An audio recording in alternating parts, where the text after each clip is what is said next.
3 лица се обвинети дека краделе кабли од Скопска железара, при што предизвикале материјална штета од 1000 евра и пожар кој можел да има сериозни последици.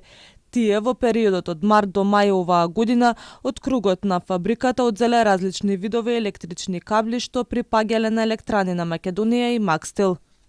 Обвинетите, заедно и со други лица кои се уште не се идентификувани во периодот од март до почетокот на мај годинава, од кругот на фабриката Железара во Скопје, односно од објектот на полуконти ИГМ и подземните тунели низ кои поминуваат кабли за напојување со електрична енергија, одзеле повеќе километри високоенергетски и среднонапонски кабли во сопственост на оштетените правни лица, АД-ЕСМ, Електрани на РСМ, Подружница енергетика Скопје и Макстел АД Скопје, во вкупна вредност од околу 440.000 евра.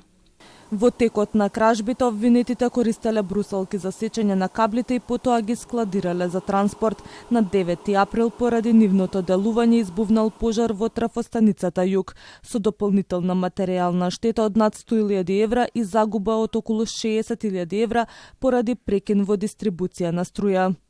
Потоа на 6 мај сите тројца обвинети заедно со возило Volkswagen Golf дошле до објектот и ги подготвувале каблите за транспорт. Но при удар со кабел едниот осомничен бил повреден и тројцата отишле најпрво на ургентниот центар Мајка Тереза, каде му биле констатирани повреди и му била укажана лекарска помош. Потоа сите тројца се вратиле во објектот, ги зеле алатите кои ги оставиле и се обиделе да го напуштат местото, но биле затекнати и лишени од слобода веднаш по излезот од кругот на Железара. За тројцата обвинети јавниот обвинител доставил предлог до Основниот кривичен суд Скопје да им се продолжи мерката притвор поради опасност од бегство, влијание врз сведоци и можност за повторување на делото.